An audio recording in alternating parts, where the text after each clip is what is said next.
اعوذ باللہ من الشیطان الرجیم بسم اللہ الرحمن الرحیم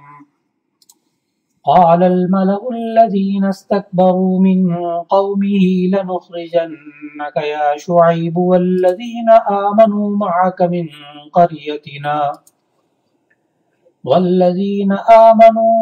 من قريتنا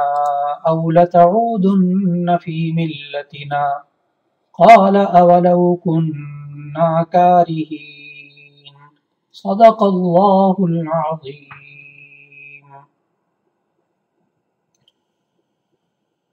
قرآن مجید کے مضامین کے خلاصے کے سلسلے میں آج پارہ نمبر 9 کا خلاصہ ذکر ہو رہا ہے۔ 8ویں پارے کے آخر میں حضرت شعیب علیہ السلام کا قصہ اللہ تعالیٰ نے ذکر کرنا شروع فرمایا تھا اور بتایا تھا کہ یہ شعیب علیہ السلام کی قوم ناپتول میں کمی کرتی تھی، زمین میں فساد پھیلاتی تھی اور راستے میں بیٹھ جاتے تھی اور لوگوں کو گمراہ کرتے تھے۔ شعیب علیہ السلام کی قوم کی باقی باتیں آج 9ویں پارے کے آغاز میں بیان ہو رہی ہیں۔ حضرت شعیب علیہ السلام نے اپنی قوم کی برائیوں اور فتنہ و فساد پر جب روک ٹوک شروع کی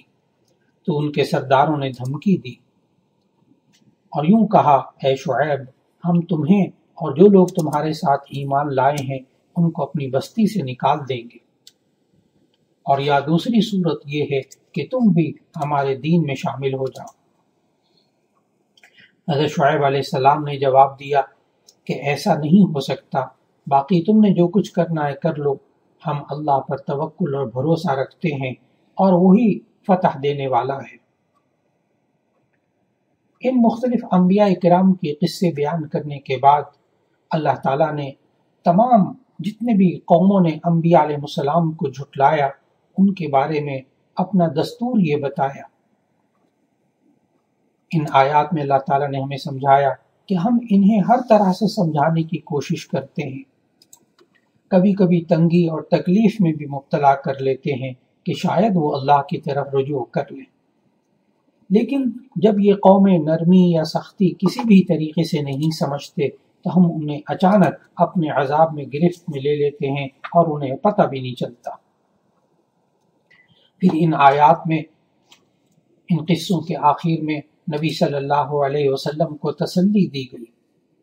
کہ یہ بستیاں جن کے کچھ احوال ہم آپ کو سناتے ہیں ان کے پاس ان کے رسول واضح نشانیاں لے کر آئے، پھر ایسا نہ ہوا کہ اس بات پر ایمان لے آتے جسے وہ پہلے جھٹلا چکے تھے۔ اس طرح اللہ تعالیٰ کافروں کے دلوں پر مہر لگا دیتا ہے۔ پھر اس کے بعد 9ویں پارے میں اللہ تعالیٰ نے موسیٰ علیہ السلام کے قصے کو تفصیل سے ذکر فرمایا۔ موسیٰ علیہ السلام کو جو معجزات دیے گئے ان کا بھی ذکر کیا، اور یہ بھی ذکر کیا کہ فرعون اور اس کی قوم یعنی قبطیوں نے بنی اسرائیل کو غلام بنا رکھا تھا اور ان پر ظلم کے نئے نئے طریقے آزماتے تھے۔ بنی اسرائیل اس زمانے میں مصر آئے تھے جب ان کے شہر اور گاؤں شدید قحط کی لپیٹ میں آ گئے تھے، یہاں تک کہ ان کا شمار مصر کی بڑی اقوام میں ہونے لگا تھا۔ پھر مختلف فرعونوں نے اپنے اپنے دور میں انہیں ظلم و ستم کا نشانہ بنانا شروع کیا۔ حضرت موسیٰ علیہ السلام بنی اسرائیل کو بدترین غلامی سے رہائی دلا کر ان کے اپنے وطن یعنی ارض مقدس میں لے جانا چاہتے تھے۔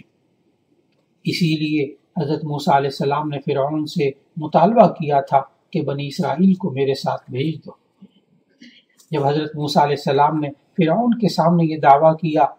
کہ میں رب العالمین کی طرف سے رسول بن کر آیا ہوں، تو فرعون نے مذاق کے طور پر کہا کہ اچھا، اگر واقعی تم اپنے دعوے میں سچے ہو تو کوئی معجزہ دکھاؤ۔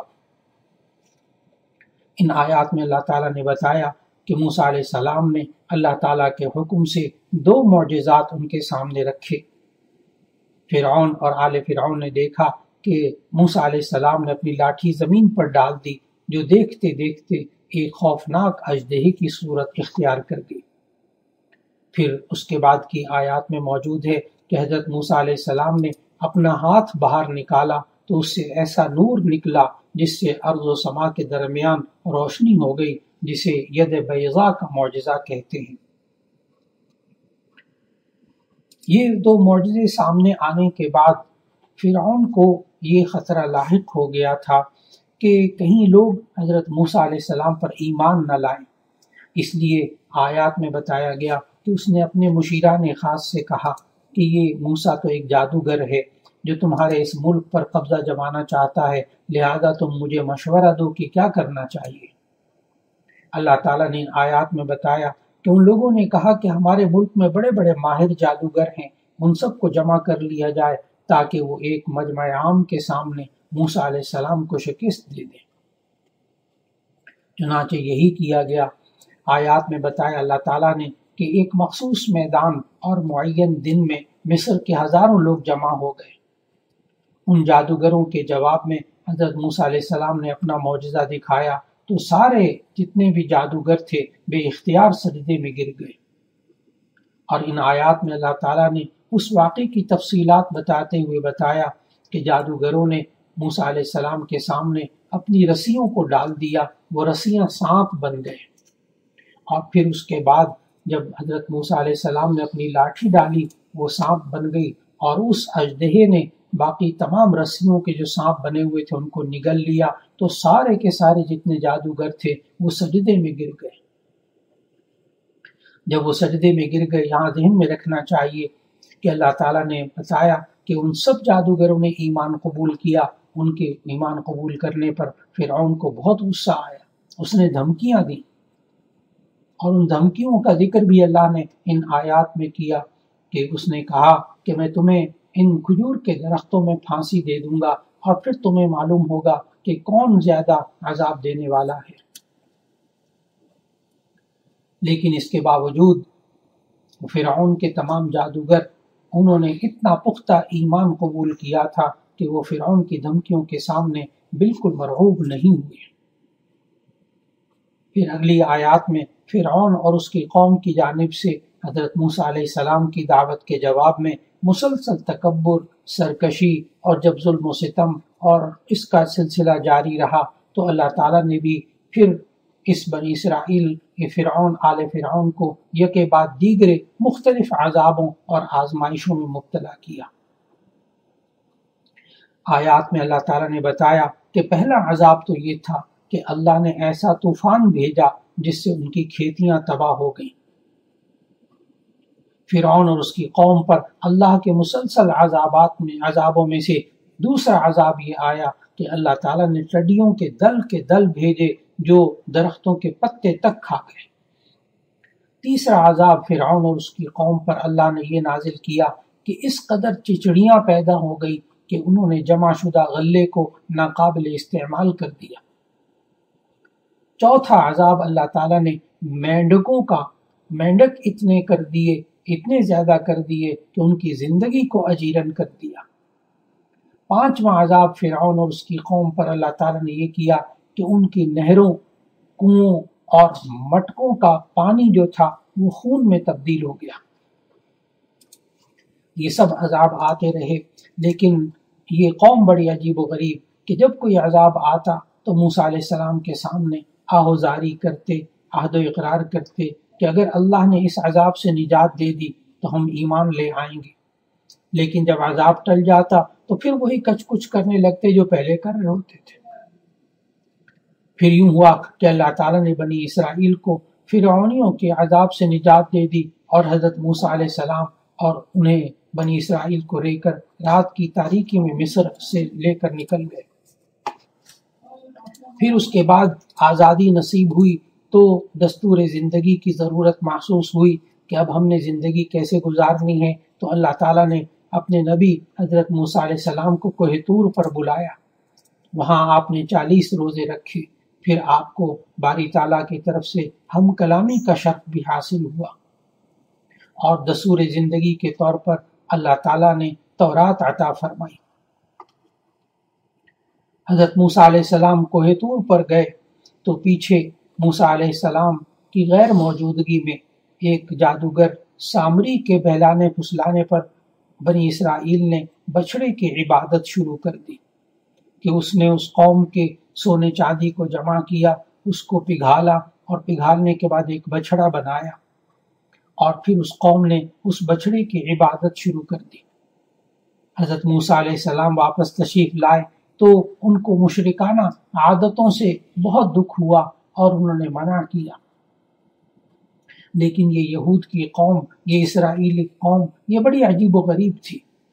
یہ بار بار پھسل جاتے تھے، بار بار لغزشیں کرتے تھے، اور ان کی عادت تھی کہ وعدے کرتے تھے اور بھلا دیتے تھے۔ ان کی 7 عادتیں اللہ تعالیٰ نے ان آیات کے اندر بتائیں کہ ان بنی اسرائیل کی عجیب و غریب عادتیں یہ تھیں کہ نمبر 1 تو یہ کہ یہ بات بات پر پھسل جاتے تھے، اور دوسری ان کی یہ تھی کہ وعدہ کرتے تھے اور بھلا دیتے تھے، اور تیسرا یہ بتایا کہ یہ احکام الہیہ کا مذاق اڑاتے تھے۔ چوتھی عادت بنی اسرائیل کے اللہ تعالیٰ نے بتائی کہ یہ لوگ تعویل اور تحریف سے باز نہیں آتے تھے۔ اللہ تعالیٰ نے ان کو جو احکامات دیے تھے ان میں یہ لوگ تبدیلی کر دیتے تھے۔ پھر 5ویں یہ بات بتائی کہ جب انہیں ان کی سرزمین بیت المقدس میں داخل ہونے کو کہا گیا تو ان کو کہا گیا کہ سر جھکا کر داخل ہونا، مگر وہ سر اٹھا کر اور گھسٹتے ہوئے داخل ہوئے۔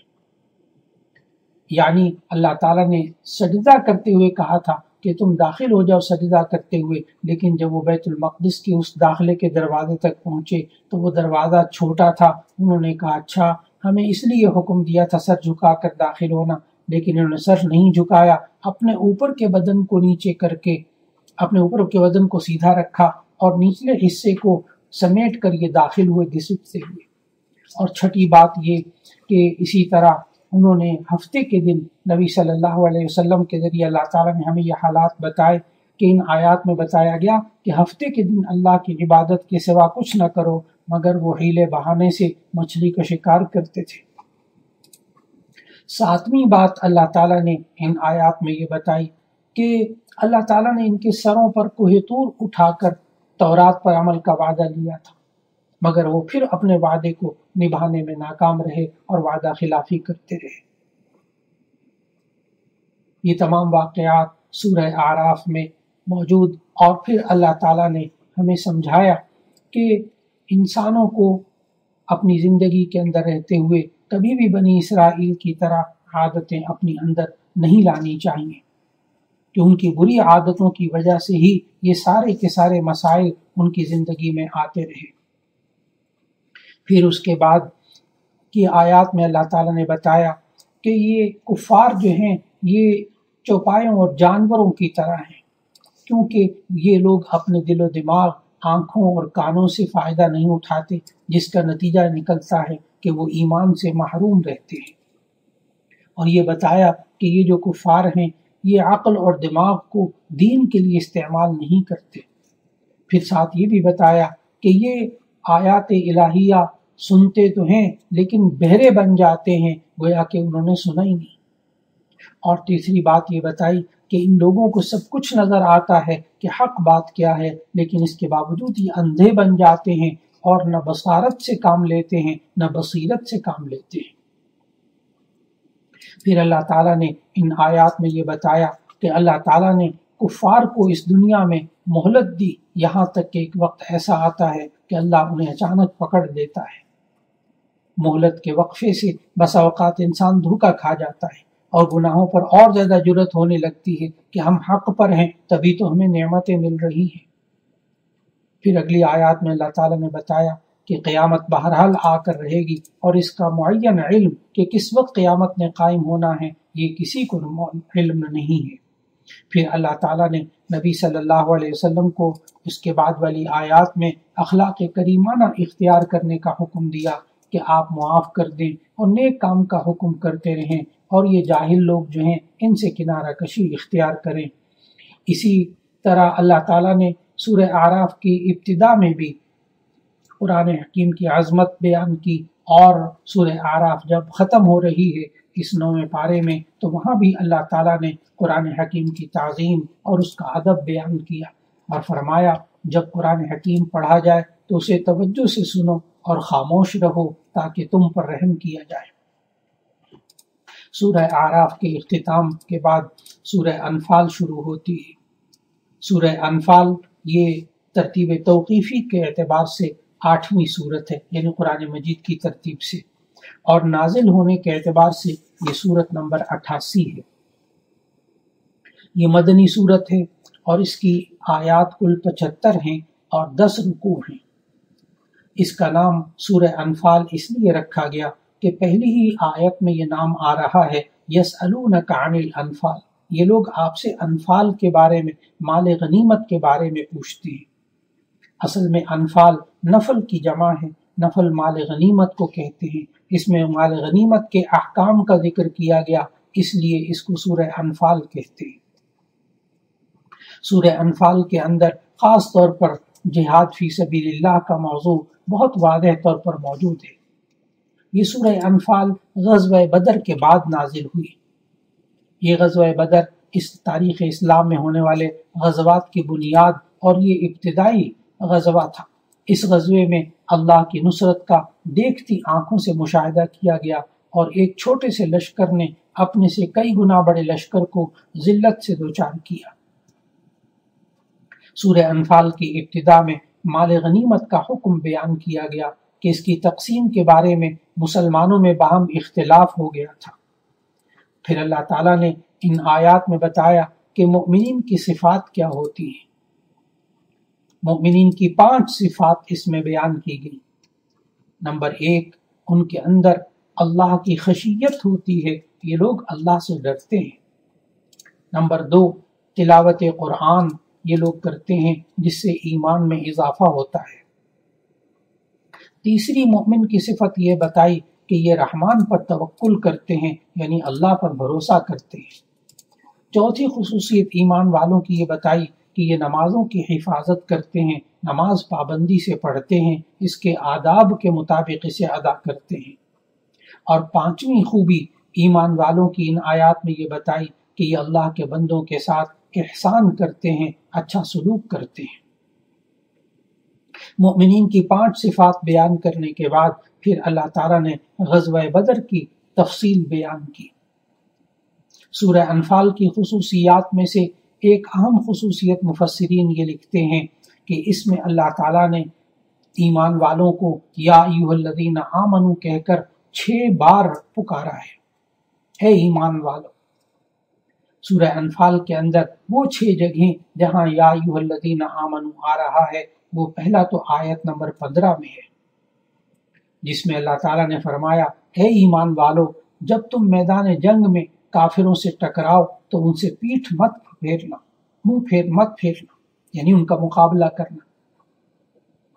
دوسری جگہ جہاں یا ایھا الذین آمنوا آ رہا ہے وہ آیت نمبر 20 میں۔ اللہ تعالیٰ نے فرمایا، اے ایمان والو، اللہ اور اس کے رسول صلی اللہ علیہ وسلم کے حکم کی اطاعت کرو اور اسے سن کر پھر منہ نہ پھیرو، اعراض نہ کرو۔ پھر تیسری وہ جگہ آیت نمبر 23 میں ہے جہاں یا ایھا الذین آمنوا کہہ کر خطاب فرمایا، اے ایمان والو، اللہ اور اس کے رسول صلی اللہ علیہ وسلم کا حکم مانو جب وہ تمہیں ایسے کام کی طرف بلائیں جس میں تمہاری زندگی ہے۔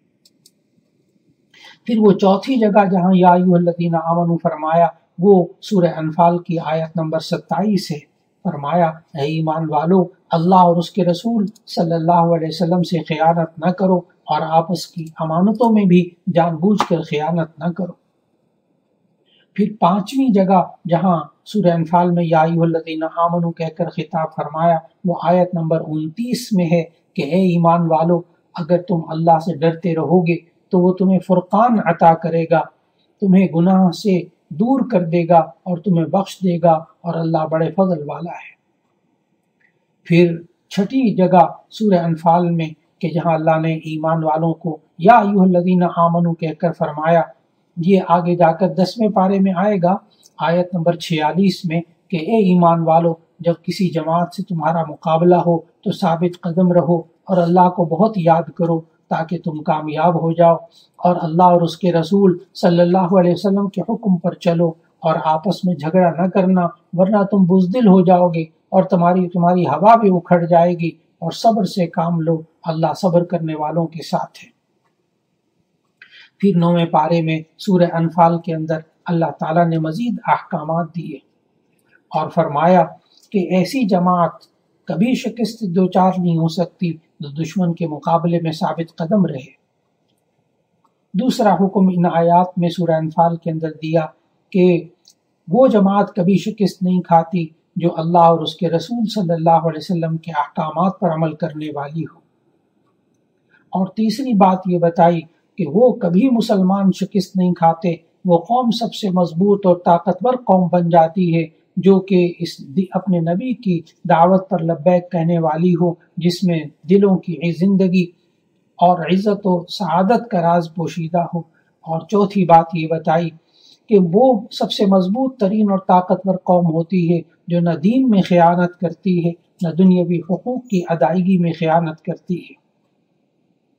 اور پانچویں خوبی اللہ تعالیٰ نے سورہ انفال کے اندر بتائی کہ مضبوط اور طاقتور تم جب بن سکتے ہو کہ سب سے بڑھ کر یہ ہے کہ وہ خوف خدا اور تقوی کی صفت اختیار کرتے ہوں۔ اور چھٹی بات یہ بتائی کہ وہ قوم بڑی مضبوط قوم ہوتی ہے جو کہ ہر وقت اللہ کا ذکر کرتی رہتی ہے۔ ساتویں بات یہ بتائی کہ وہ قوم مضبوط ترین قوم ہوتی ہے جس کا کلمہ ایک ہوتا ہے۔ اور آٹھویں بات یہ بتائی کہ وہ قوم مضبوط ہوتی ہے کہ جس کی صفوں میں کامل اتحاد ہوتا ہے۔ اور نویں بات سورہ انفال میں یہ بتائی کہ وہ نفسانی اور گروہی تنازعات اور اختلافات میں مبتلا نہیں ہوتے، تو وہ قوم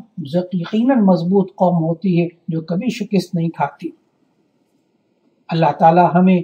ان باتوں پر عمل کرنے کی توفیق عطا فرمائے، اور جن باتوں پر اللہ تعالیٰ نے ہمیں حکم دیا کہ ان باتوں سے تم نے رکنا ہے، اللہ تعالیٰ ان سے ہمیں باز آنے کی توفیق دے، تو یقیناً مسلمان آج بھی دنیا کی سب سے مضبوط اور طاقتور قوم بن سکتی ہے۔ وآخر دعوانا ان الحمد للہ رب العالمین۔